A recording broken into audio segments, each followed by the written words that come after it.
friends. This is Harmeet Bajaj, your host for the talk, Fashion E-Commerce, The Way Forward, at Femina into Grazia Fashion First virtual event. The coronavirus pandemic has become a wormhole into the future, pushing both consumers and retailers firmly across the threshold of a digital era.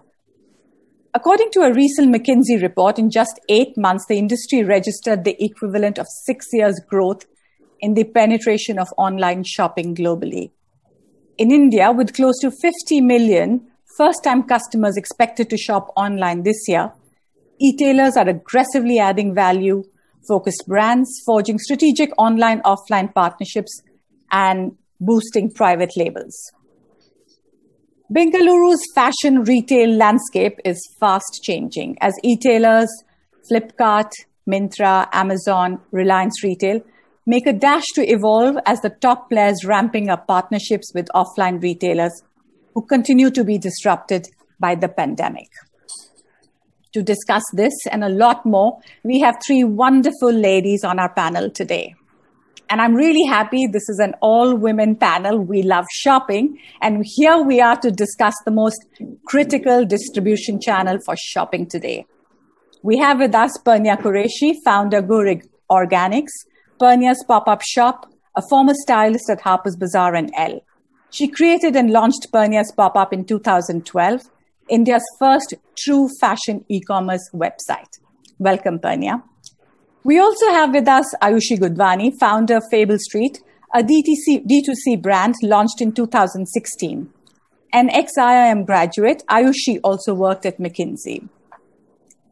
And we have Mudita Khaitan, who's the tour de force behind The Warehouse, India's premier luxury outlet exhibition and e-commerce site. She brings with her 16 years of fashion and lifestyle experience to this venture. Welcome, ladies, and let's talk what's the best way to shop today. Let me start with Purnia. Sure. Since you're the one who got into this very early in the game. 2012, what were you thinking, Purnia, at that time? I think I was thinking that I wanted to start something of my own. I had just finished, I was quite fresh out of college, and I had just finished doing the costumes for a movie called Aisha in Bollywood. Yeah. And it was my first experience with film and costume design. And a lot of the costumes for that movie, I had to use a lot of designer wear. And I really extensively got to know the design industry and the fashion fraternity in India through that film. I had been with Harper's India for a few months before that, but actually through the film is when I really got to know the fashion industry really well, because we were on this whole project for a year. So it was, just one actor. I was doing all the women, and one actor had like 100 costume changes. So I needed a lot of clothes, and I got to know the industry really well and the people in the industry really well. And once I finished the project, a lot of the styling work I was getting in Bollywood and advertising, it wasn't exciting me. I just felt like it felt a little redundant every time, the same thing, especially with ads. A lot of big brands want things very basic. And I just felt like creatively, I wasn't being able to showcase anything, or I didn't feel satisfied. And I thought that I can't find anything in the market that is satisfying me in terms of a job or work. So I want to create something of my own to give me that kind of satisfaction and to do relevant work. Of course, I'm still today open to doing costumes as long as the work is really exciting. I never say no to a great opportunity, So I, that time, decided that I want to start my own business.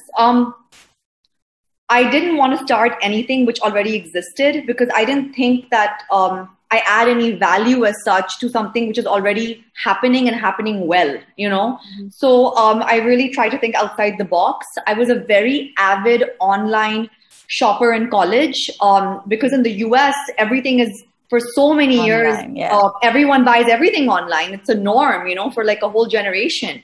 And I realized that in India, it's not the same. And I think Myntra and Flipkart were just starting out. Yes. And they were heavily advertising on TV. And I was like, okay, maybe I should jump on their bandwagon, because they are doing it for the masses. And I can just, they are educating Indian clients how to shop online. It's a very new phenomena. and I can maybe piggyback off of them and do this in a luxury segment. It doesn't exist. It's not in the market. So I can actually set the benchmark of what and how it should be. I don't have to follow anybody. I can take all my experience in fashion because I was in New York for a whole year, interning and working with the best people in fashion at Harper's Bazaar in New York and so many other places. So I thought it would be a really good opportunity for me and really good timing for me to start a business like this when e-commerce fashion was just coming to India and there was so much being spent by other companies in the market to educate people about it. So I was like, I'm starting small, but I can tell my clients, so did you see that Myntra ad? Yeah, just shop like that. It's the same thing, but it's a new URL, So that's how it started. And I already had good relationships with designers. So even I still remember the big launch of the site, and there was just so much buzz in the industry. And I mean, to most people, I think in the industry, this was such a new phenomenon. All the designers were only talking, oh my God, Purnia starting. And there was a certain kind of an enigma to it also. And I think hats off to you to have started something like this 8 years ago. And I still think that you did set a benchmark, I have to say, for the fashion consumer, and people still talk about it to that extent. From Purnia, I'm going to jump onto Ayushi straight away. Ayushi, 4 years ago, right, is when Fable Street was born. Tell us that journey and how, with your experience, you decided to do a D2C brand. So actually, I have a very, very different journey. And Purnia, thank you for your story. I also didn't know that it's such an exciting and different story. I actually come from a corporate world. I worked with McKinsey and Company for almost 6.5 years. And I'm Calcutta and I'm an engineer. So I actually have no link to the fashion industry at all, except for my last 4 years of business. For me, Fable Street was a very clear business opportunity. Being a corporate consumer and a workwear consumer, I realized that there are literally no brands which cater to the women workwear as an industry. And like Purnia said, right, in the US, there's Ann Taylor's, there's Banana Republic. There are tons of brands globally that exist. There's none, unfortunately, in India. And if there are any, they are basically menswear brands which decided to enter women's wear with a completely menswear ethos, which didn't work for people like us and most of us and all the real people that we would engage with.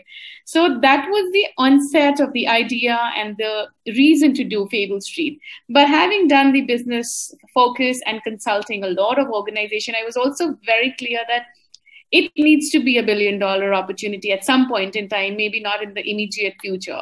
So it was an interesting area where, you could mix the business sensibility and meeting the consumer and marry those needs. So that's why Fable Street was born. And that is the fastest journey and the quickest reason for me to do so. It's been a lovely ride for 4 years. People have actually questioned me because I don't come from this industry, that how can an outsider come in and have a conversation on fashion? And then when we set up Fable Street, it was all about fits and quality and something that did not exist in an industry over here. So that's what we've set out to do for last 4 years.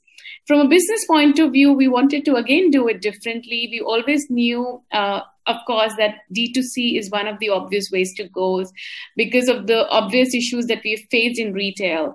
The other bit that we also did differently from a business point of view was to set up a very agile business model. We've been no inventory or very low inventory at the right from the start and outset. We were direct to consumer, focused on brand building, and then eventually once a little bit of a brand semblance comes in is when we started going multi-channel across platforms, on other platforms, and also now entering retail. So that's been a bit about the journey. Very different, but exciting but interesting. Journey. I think interesting also because you probably entered a segment which was again new, exactly what Purnia did. You ventured into a new space and kind of started to define it. So I have another pioneer, Mudita, sitting right here with me, who also defined something which is so different. I mean, about what Warehouse started about 5 or 6 years ago. Tell us more about it, Mudita. Yeah, so Hermes, first of all, thank you so much for inviting me onto this lovely panel. And both the stories have been absolutely inspiring. Now, warehouse started 5 years back when, during travel and everything, I realized there's a huge gap in the Indian market wherein you can't get luxury for less. Like, yes, it's great to buy a full price product, but at the same time, how limited is that market when you're looking at a country as large as ours and as diverse as ours? So that is when Warehouse was born. From a designer perspective, designers, we know they get landed up with immense amount of stocks over a period of time, and they're looking to liquidate it in a nicer manner, in a manner that works for them as well. And from a consumer perspective, not everyone is willing to buy full price. That is when Warehouse was born. And again, it's been an amazing journey. It's been an extremely learning experience for us, from having our shows in Okhla to then having larger exhibitions at Pan India, from Delhi to Bombay to Hyderabad, Calcutta. And now, of course, pivoting online thanks to COVID. So yeah, it's been great. How wonderful. All three of you, brilliant business ideas, charted a territory that people had not walked on and have built such successful businesses already. I'm going to go back to Purnia. Purnia, you started 2012, which was really a time when a lot of question marks were there about e-commerce, how many people are going to buy, especially the designer segment. The mass market, I still understood. That's why the Myntras and the Flipkarts were out there. What were the challenges that you faced when you started off here? Honestly, I was quite confident on the consumer end that this would work for them because firstly, we were creating a very beautiful product. I don't know if you remember Purnia's pop-up shop in its initial years. Yeah. I'm no longer with it, so that's why I have to mention that very clearly. You should tell us that also. Yeah, in its initial years, Purnia's pop-up shop was very, I wanted to create a very beautiful product, which was like having a boutique experience, but online. So I was quite confident that I'm creating something where people would like to be, where they would like to spend their time and where they would like to experience this whole journey of shopping in a new way. And also, I was very confident about the convenience of it. Just because I knew that how it works in the US and how I had never shopped online before I went to college, but it's so addictive. Once you start, you can't stop. And I was very confident about, on a consumer end, that they would really take to it because I just know that it's so convenient if you don't have to get out and, for little things, go buy everything. Even if it's a outfit for an occasion, you can always buy it and then exchange it or return it if you don't need it, or it doesn't work. So I was confident on that side of things. I didn't know how long it would take to kind of start doing well. But I think what happened was because I was also younger and I still have energy, but I had this crazy amount of energy where we did so many cool things on social media, which I think just went viral. Yeah. And it wasn't really planned. It was just a bunch of young people being crazy. And we had so much content that was not even related to shopping, but it was just related to women and girls and just stuff they love to talk about. And I think that really helped as well. Designers, why I really appreciate the initial designers that were on, I only started with, I think, 10, 15 designers because I wanted to start slow and slowly expand. What I'm so grateful about is that even though a lot of them just did not understand the concept and were not sure about what I'm talking about, but they still supported me and were I think they were happy with the work I had done previously with my film. And I think they had confidence in me, even though they were not sure of the idea. So I'm very grateful that they supported me in the beginning, because without designers, I would have not been able to start this. So in terms of hurdles, it wasn't anything of that sort, but it was more basic small things because I was in my mid-20s and people taking you seriously. And I still had to prove myself to certain vendors who would try and bully me. And, because I was at the helm of everything and I was the one getting updates and I was kind of involved in everything because the team was very small. And I think getting them to take me seriously. And then, I mean, I'm a huge nag and I really pester if I want something done. So I think eventually they had no choice but to take me seriously. But initially it was a bit of a pain, just trying to convince them, to come just on to get board. over this, like, I don't even know what to call it, but this like sentiment or this culture we have against like young women in like in business, or I don't know what it is, but I guess until you don't prove yourself, people don't really, give you the time of day, I just had to work a little harder, and I had to just really be persistent and resilient to just, but tell me, what was the profile of your initial consumers? Who was buying from you at the outset? So in the beginning, most of my consumers were very young. They were, I would say, in the age group of like late teens, early 20s to maybe about 30. It was a much younger demographic buying from me initially. It was a lot of young adults who were like earning paycheck to paycheck, saving their money and then buying something. And it was quite sweet.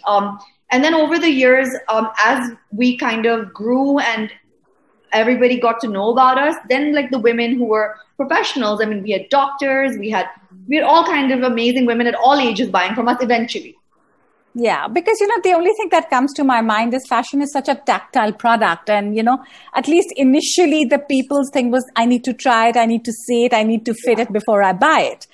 But I think you were brave enough to set out there and put out some beautiful products there, which people did get down to buy, which is great. Yeah. I tried to make sure eventually, I can't say this, I started like this, but eventually, soon enough, a couple of months into it, I tried to make sure there was something for everyone.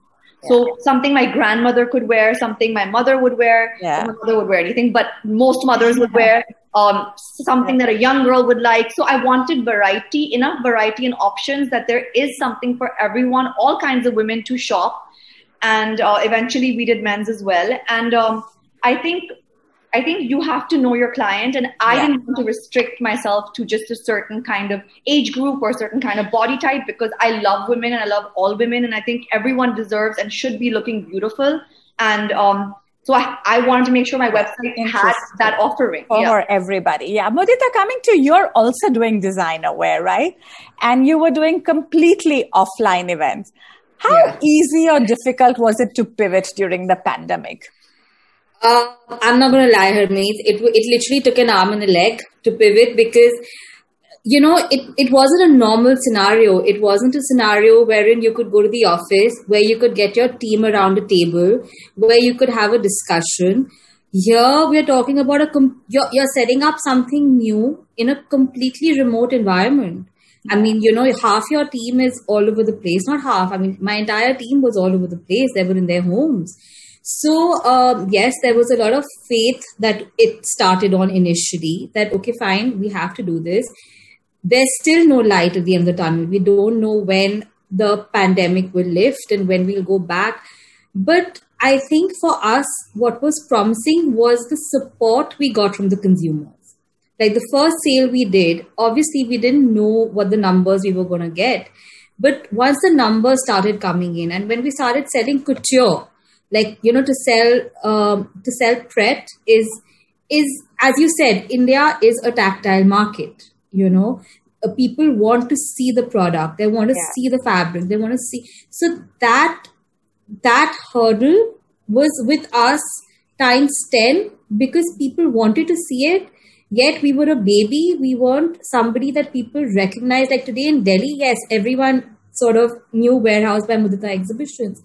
But someone sitting in Italy didn't, or someone sitting in US didn't, or someone sitting in UK didn't.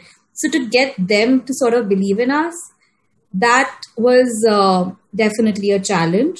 But I mean, I can happily say that, yes, we have acquired that kind of loyalty by giving timely deliveries. And the hype, the fact that a label is only available for 48 hours on that price, on up to 70% off, and after that it's not available. So that sort of also worked in our favor. But yes, to answer the question, it was tough. I'm not going to mince my words there. Yeah. It was really tough. Yeah, Ayushi, you tell us your story. I mean, there's a corporate wear brand, women jackets, formal, and there were no offices to wear those clothes to, I think this was probably a very tough time for you. And tell me, What were the challenges that you were facing, and then what were the decisions that you took? Sure. I was just realizing as Mudita was telling about her story that it is so real, right? And I think all of us have gone through this kind of a situation in some shape and form, So, I think the first thing with outside in, it's very easy to say D2C, online first. And, for the last 3 months, everyone's been booming, being great in online.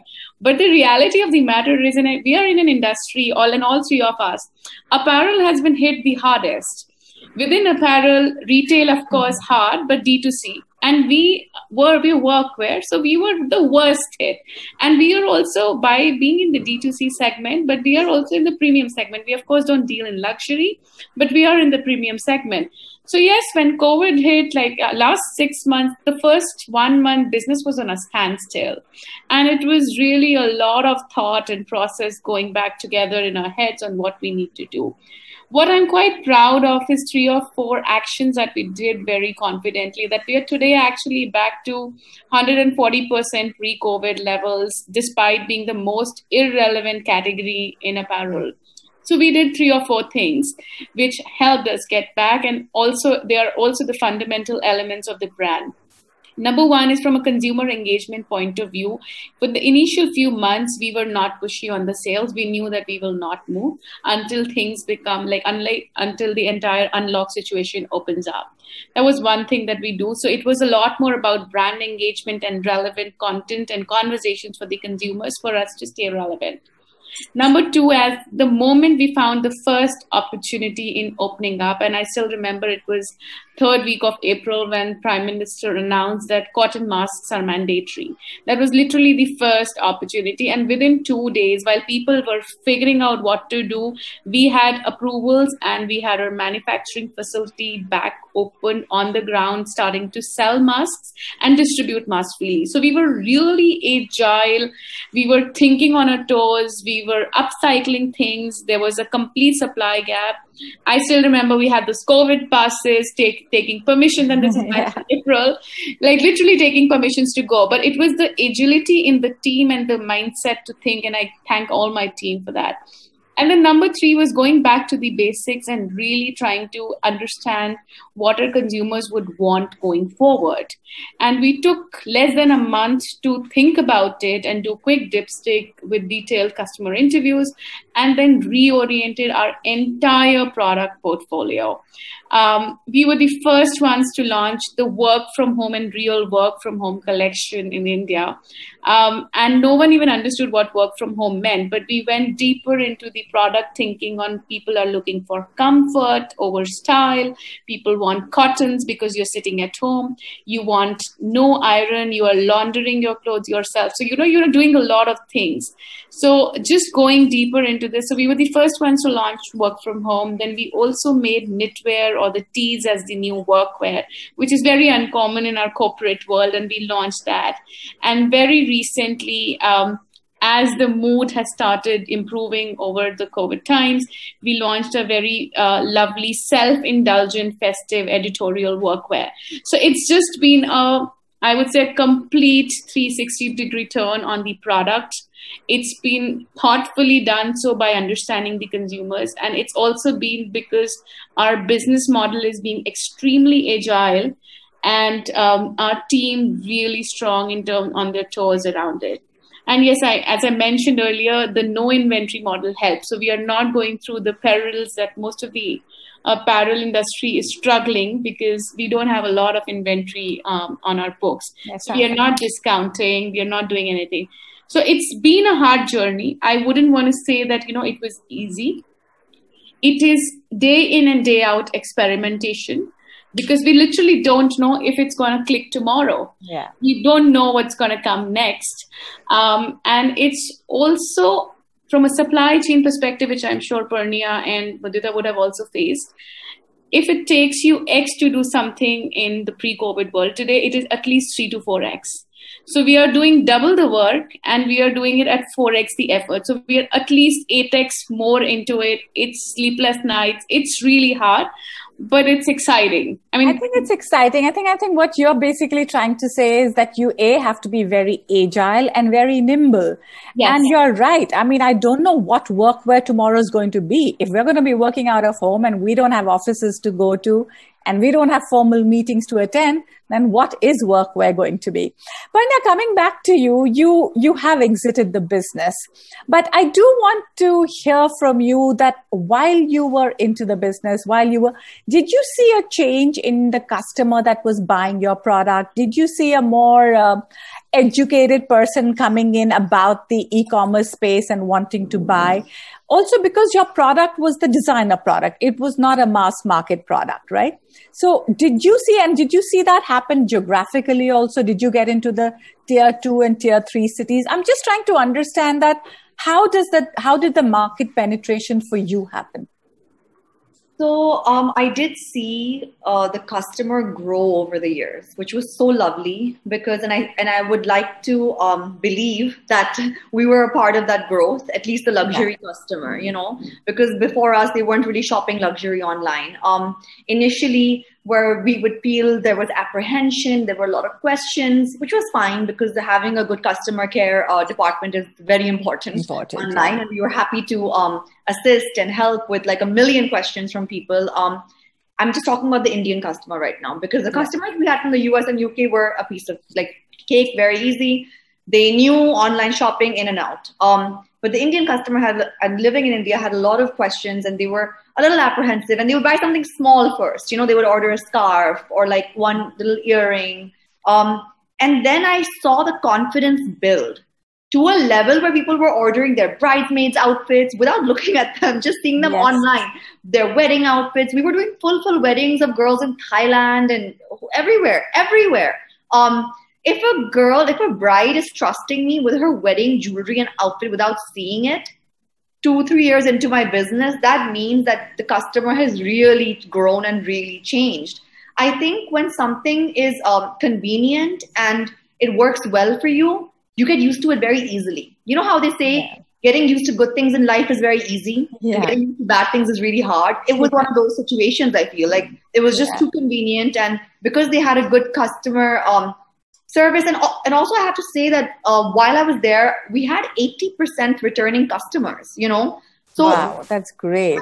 That's amazing. That's fantastic. So anytime, when I was doing my investors pitch, which I pitched for investors for almost a year, I remember that being one of my most valuable cards to play because I was like, that for me is a huge achievement. If nothing else, for me, if I can get 80% of these people to come back, keep coming to me for whatever reason and shopping with me, big and small.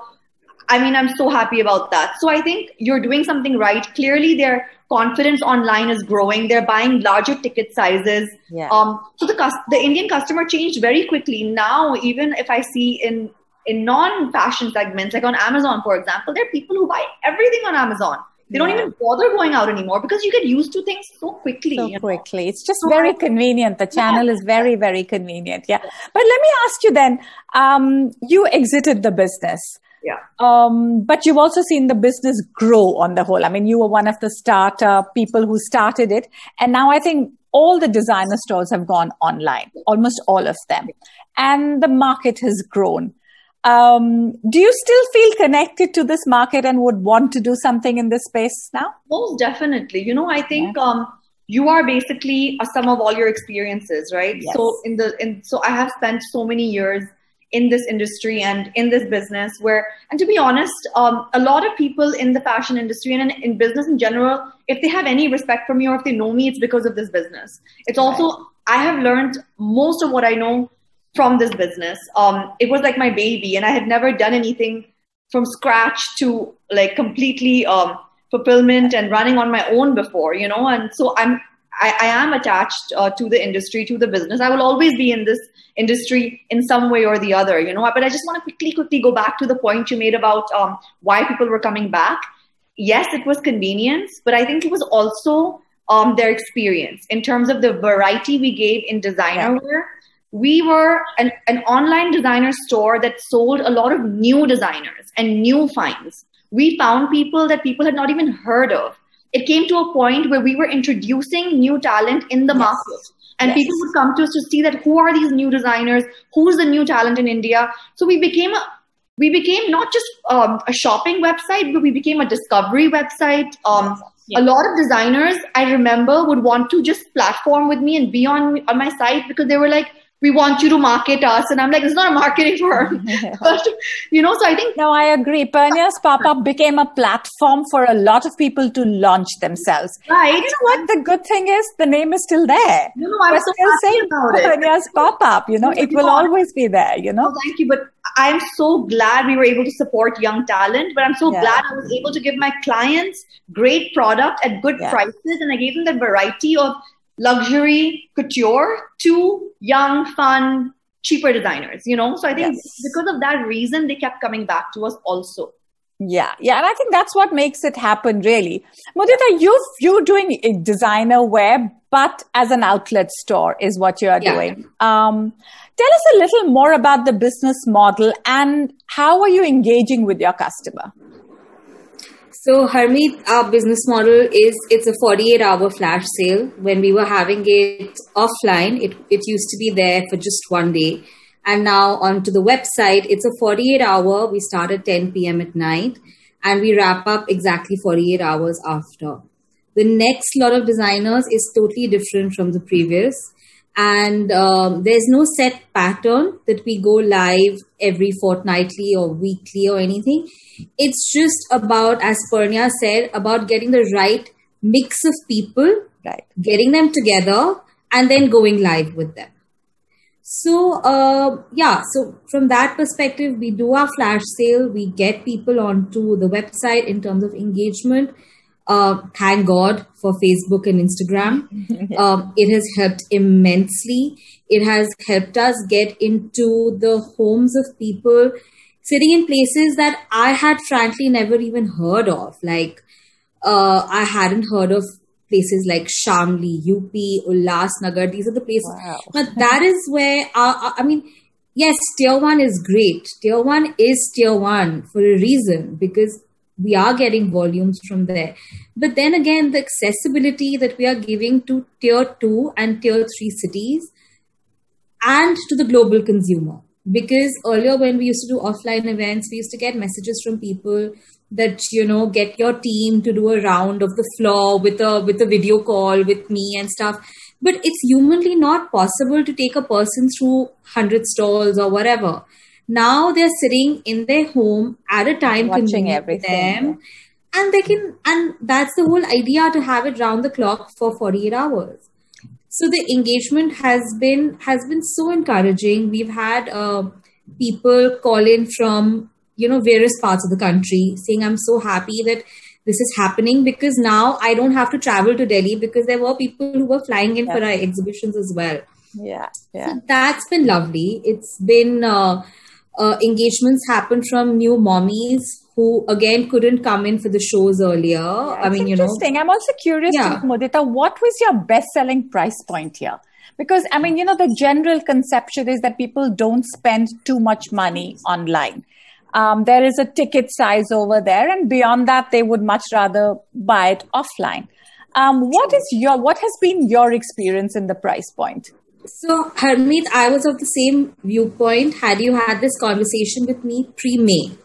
Okay. But I am so surprised. I've literally had lehengas flying off, which today if I were to be getting married, I wouldn't have that need of going and seeing the product and, of going and trying it on. But women, I think as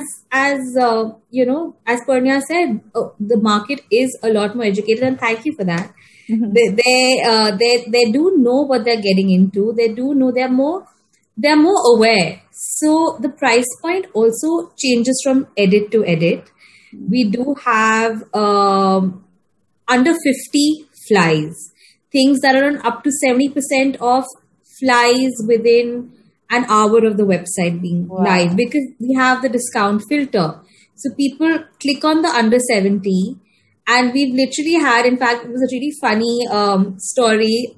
We had this one edit that went live And there was this one gown which we had 4 pieces of. Now, I didn't think in May, who's going to buy gowns? Yeah.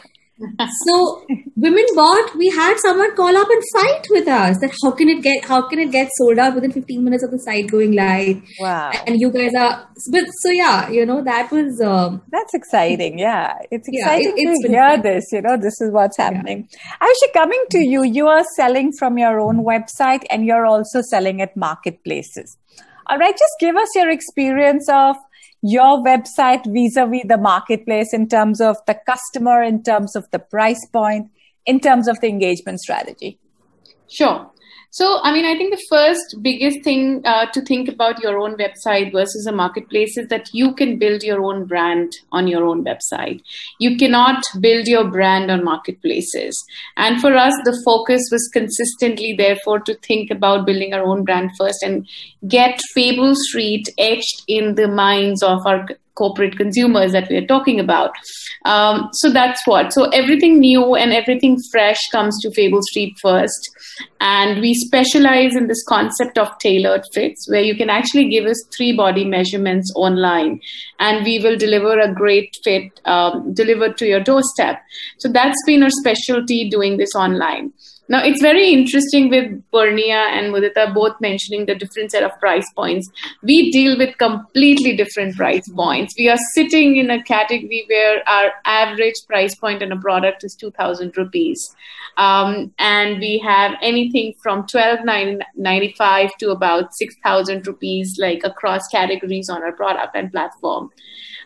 It's worked very, very well for our consumers. And rightly so, as both of them mentioned, that the customers are very well aware of what the online world is evolving into.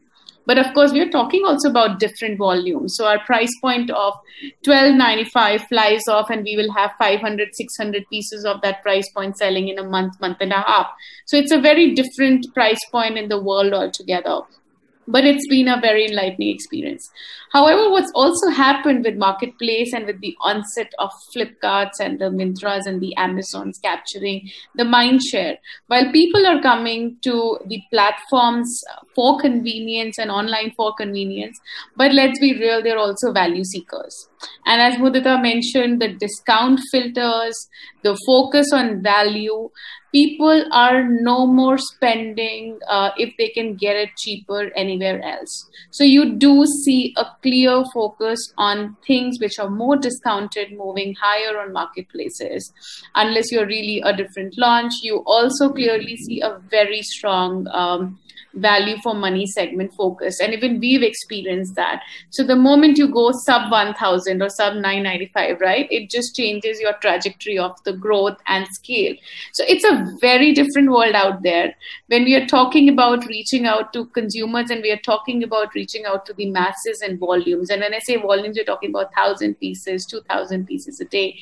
That volume comes at a very different price point and a very different consumer. So it's an interesting and a very different journey, both on our own website as well as marketplaces. Yeah, it's interesting. It's interesting to hear all three of you. I mean, there's different markets we're addressing, and the results are the same. I mean, they're exciting. Purnia, coming back to you, now that you've stepped back from Purnia's pop-up, you are probably looking at a lot of marketplaces which cater to designer wear. And here I'm talking not just about Indian, I'm also talking about the international marketplaces. Which ones are the ones that you think are good, that you admire, that you look up to in terms of A, content, in B, engagement, C, technology? Since you were one of the first few people in the industry, you probably have a very deep understanding of all these. So it'll be nice to hear your point of view on what you think is working now. Yeah. So my point of view is very limited to me and my my personality. So I can't speak for everyone. That totally yours. Someone else. But just for me personally, I have to say I love Net-a-Porter because she was also a pioneer. Yeah. And in fact, when I started, the only thing I really looked up to and was like, oh, I want to be like this was Net-a-Porter. And I was like, I want to be the Net-a-Porter of India, And that's what I would feel, So I cannot discount the fact that I really have admired her for being a pioneer. And also till today, I admire just how beautiful her shop is. It's so clean. It's so high end. It's so stylish. I'm such a stickler for beautiful aesthetics, and I have OCD, so I love lines and I love like everything clean and neat. And I just think like Net-a-Porter just gives me such a nice vibe, and it just gives me such a lovely experience when I'm shopping. I think I'm biased also towards them because they were the first, and it was my first experience in very high-end luxury shopping as well. I think the most amount of money I may have spent in my life anywhere is probably on Net-a-Porter.com. Net-a-Porter. And honestly, being the first mover, setting such an amazing industry standard, that's what happens when you move first. You build very loyal clients. So I'll say them. There was a really cute website. Now, I don't shop on it anymore, but in college, I would shop on all the time, and it would have like these young up-and-coming designers in the US. It was called shopbop.com. And it was, I don't know if I think they're still around, but I don't shop on them anymore. I think I've grown like out of those. Yeah. It's really good for like late teens, early 20s. And it's just a really cute fun. It was really cute and fun that time. In college, I was obsessed with it. What I really like now is also websites like Goop. So Goop.com is something that is that has been started by Gwyneth Paltrow, and she was also actually one of the pioneers in this kind of a website where there is e-commerce, but there is a lot of engagement with content. So she puts out these beautiful, like fun articles that are really relevant to women and girls about, say, personal hygiene or somewhere beautiful to go and camp, or just really fun content, and a very beautifully put together website, very limited and curated products that are so chic and so high end, and really for a very high luxury customer who really understands luxury. So I love a website like that, I think you're right. I mean, what you're saying is absolutely right. In terms of the content, these are really fantastic websites. And I feel that they've also built communities. I mean, by engaging, and those communities are the ones who are following them and also increasing the market for them at some level. Getting a blog or Net-a-Porter as a magazine, adding so much to it also sort of builds it up a lot, And I love their magazine. I love it. It's fantastic. It's really, really nice. Yeah. Mudita, going forward for your site, what do you see? How do you see the business expanding? And is there a business plan of how do you want to take Warehouse forward? I'm talking e-commerce. I'm talking maybe omni-channel. I mean, that's the way it's going to be, I guess, in some time. Yeah, for sure. For sure. So again, when we started, we didn't know where we'd land on our feet. But having said that, someone quoted this to me that once you have a taste of e-com, you would never want to go back. Yeah. Now, that is definitely how I feel now.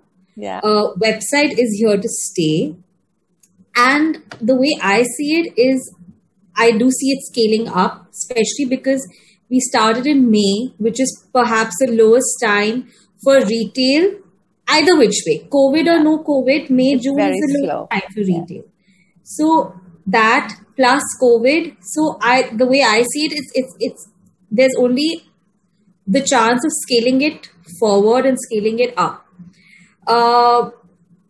From an omni-channel perspective, I would definitely want, I wish and pray every night for my exhibitions to come back because of the sheer energy of it. Like even the website, when, once we go live and there's that, when you see things, when you see conversions happening, the energy is immense. But on some level, I miss the offline energy and the women fighting and, you miss that. Yeah. So that's definitely something that I'm looking forward to. But yes, the website is from a perspective that it's not just like now. Last year, we did branch out into other cities of India. We did go pan-India. I don't see myself doing that now. I'm very happy doing my flagship sales in Delhi. And perhaps, who knows, maybe international sales for the touch and feel of it. But besides that, it's going to be the website. So Yeah. Interesting, because I think, I mean, when we talk of offline retail, the only thing that everybody's missing is the experience. It's the experience. It's the experience. Yeah, I mean, there is an online experience too, but it cannot be replicated by the offline experience. So happy to have another funny story here. I actually had two women enter as best friends and exit as the worst of enemies because funny, the other woman went and built the outfit in the meanwhile. So her friend tried it on and the other friend went while the thing was hanging and she had the outfit built. And then they were having a cat fight. What is that? I mean, I'm sorry. That's funny, yeah. This is really funny. It's interesting because, those experiences will only happen offline, and that is the only thing we'll do it. Good. Ayushi, coming to you, I want a little bit of input from you in the space of technology. I mean, I think you have sort of used a lot of it, and I think going forward, online shopping is going to be a lot about technology. So talk to us a little bit about how you are planning to enhance your experience by using more of that. So by the way, I think technology is too wide a sphere to have a conversation on, but I will just give a couple of critical tidbits that we have clearly seen. I think the first thing is changing the game in terms of the UI and the UX, the user experience. And I mean, as Purnia rightly mentioned that, there's no benchmark to Goop yet. Literally, there's no content plus commerce which has really come together strongly today. And I do believe that going forward, there's a focus on social commerce, and content plus commerce is one very, very, very big area. That's one bit. The other thing is about use of technology to basically personalize the experiences for everyone. And that, again, is going to become a very big thing. There have been a lot of startups doing it. We do tailored fit. So we are looking at the options of where you can try and buy virtually. So there's a lot of technology that is going to come into play over there. The third bit of technology in a D2C and generally in an apparel industry we don't talk about, and it's not done, is supply chain technology. End of the day, we are a high working capital intensive business, and people haven't spent time in leveraging technology to simplify that life. And that's the core to build a profitable business in long term. And globally, there's a lot of effort going on behind it, but India is way behind. What helped us get over it was the agility and the supply chain tech that we worked through to do just in time in less than 2 days. And that's one of the future for the technology. And one last bit, not the least, but like you mentioned and Mudita mentioned, offline is not going away. Mm-hmm. We are certainly going to miss the touch and feel.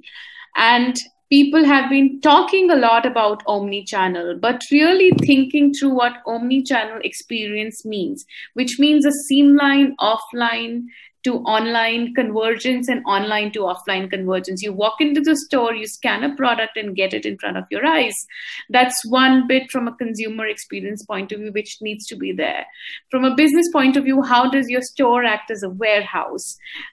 That's another bit of omni-channel. So there are tons of experiences, and there is crazy amount of technology which is completely untouched and unexploited in the apparel space, and I'm quite excited about that to happen. But I still believe that the fundamentals prevail, so the touch and feel and the offline will pick up.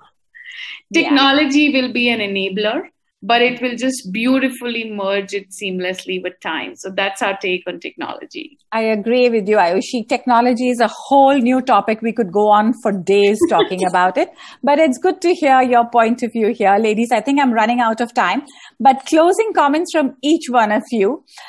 Starting Purnia, I mean, basically, what would you like to say to young brands, startups who want to come into the online space and who still are not there? What is your mantra to them?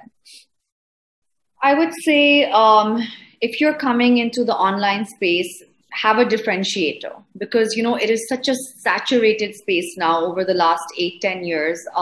Everybody wants to do almost the same thing as the next person online. And as a client or a customer, why would I come to your website? So if you're going to start something new, have a clear differentiator as to why you ask the question why.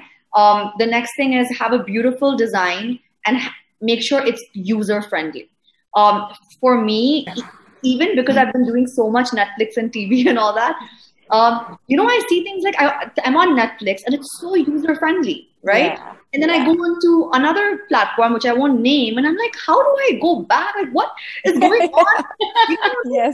It's so frustrating. And after using Netflix, you get used to something which is so user friendly. So I think if you're starting a new shop or any business online, make sure it is very clear and easy for the customer to use. You could have the best product, but if it's not user friendly, no one's going to buy it. Buy it. So these three things: user friendly, have a beautiful design, and a differentiator. And have a differentiator. Yeah. Great. Thanks so much. Mudita, your closing lines on this?